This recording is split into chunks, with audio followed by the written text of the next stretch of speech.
Olá, vamos falar do jogo do Internacional. Criciúma 1, Internacional 1 é o assunto a partir de agora no programa. Senhor Lucas Colar. Diogo. Quero ouvir o senhor. Cara, o que eu vou te dizer, Gamba? Olha só, o Cudê pra mim ele fez o mais difícil, tá?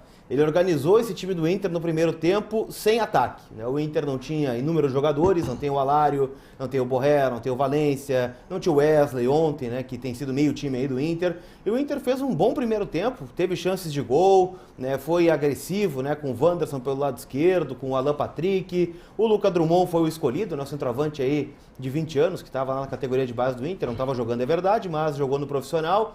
E, cara, deu certo, né? O Inter fez o mais difícil. O Inter saiu na frente, né? Fez o gol com o Bruno Henrique pisando na área. Foi seguro defensivamente, afinal, o time do Inter é seguro defensivamente. Só que aí, chegou um dado momento do jogo que o Criciúma, no segundo tempo, tinha que se expor. Acabou colocando o Bolazier, colocou, né, o Felipe Matheus também, né? Saiu um pouquinho de trás. E aí, o que tu pensa? Bom, tô com 1-0 no marcador. O time vai se expor.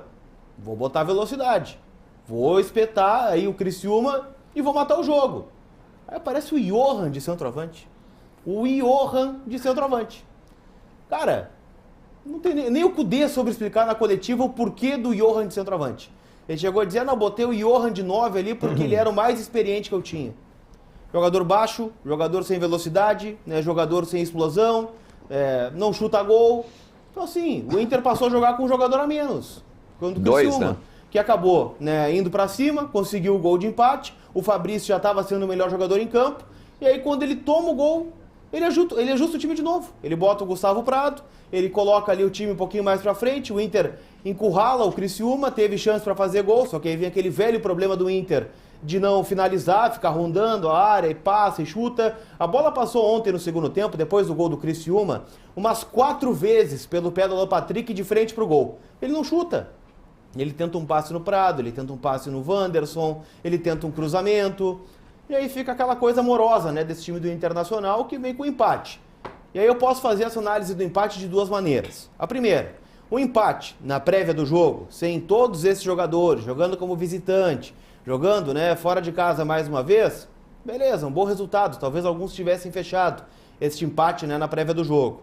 Só que quando tu vai e tu olha, o objetivo do Inter é a parte de cima da tabela do Campeonato Brasileiro, joga contra o Criciúma, que está na parte de baixo, sai ganhando o jogo e tu toma o empate da forma como tu tomou, 2 pontos desperdiçados lá em Santa Catarina. Até porque, né, o Flamengo ganhou, né, o Palmeiras deve ganhar o jogo hoje, então as coisas vão, né, indo, e a gente está vendo os times de cima ganhando, o Inter fica estagnado, né, empata, perde, ganha 2, empata, e aí fica travado justamente onde o Inter está, no meio da tabela. Se o objetivo fosse o meio da tabela, uma pré-Libertadores, beleza, ótimo resultado, até porque tem 2 jogos a menos, que por enquanto pro Inter é uma bengala. Não é uma certeza de que tu vai ganhar os 2 jogos, nem que tu vai perder. É uma bengala, ninguém sabe qual Inter vai entrar contra o Cruzeiro, ninguém sabe qual Inter vai entrar contra o Juventude, até porque não tem nem data esses jogos.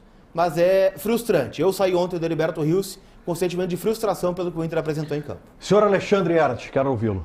É que, na verdade, eu acho que falta coragem para o técnico Eduardo Cudê. Estamos com algum problema aqui nesse programa, hein? Não, é que na verdade Muitas vocês só críticas. costumam ouvir o que vocês gostam de ouvir, ou Isso vocês me querem pareceu ouvir. uma crítica Porque a gente enorme, critica cara. bastante o técnico Eduardo Cudê aqui, e o Inter e a direção do Inter, principalmente. Só que assim, ó, a grande questão é, ontem fomos surpreendidos com um bom jogo, né, do Lucas Drummond. O Lucas Drummond, ele não jogou sequer na base do Inter. Ele é um jogador que vem do São Paulo sem uma dezena de gols em temporada, por exemplo, na base, sendo muito mais forte que muitos dos guris que ele jogou contra. Ou seja, ele tinha muitas dificuldades, como diz o Ribeiro Neto, lá em São Paulo. Só que daí, quando ele chega aqui, ele faz um bom jogo. Ele consegue fazer pivô, ele consegue pegar e abrir o espaço para os homens que vêm de trás. Ele, inclusive, dá uma assistência, né, para o gol do Bruno Henrique. O que eu quero dizer que falta coragem? O técnico Eduardo Cudê, ele teve que colocar o Lucas Drummond porque ele não tinha mais opções. Então ele foi lá e abriu mão de uma convicção de botar, de repente, o Alário ou de um falso 9 ou qualquer outra coisa e simplesmente botou um cara com mais características do Alário. Agora, no segundo tempo, ele mantém o Wanderson, que não jogou nada no segundo tempo. Estava praticamente no canto do jogo e pedindo basicamente para ser sacado.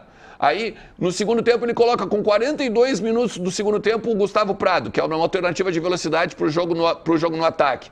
O Gabriel Carvalho faz um passe ao estilo do Alan Patrick no jogo contra o Vitória e é arquivado, nunca mais joga.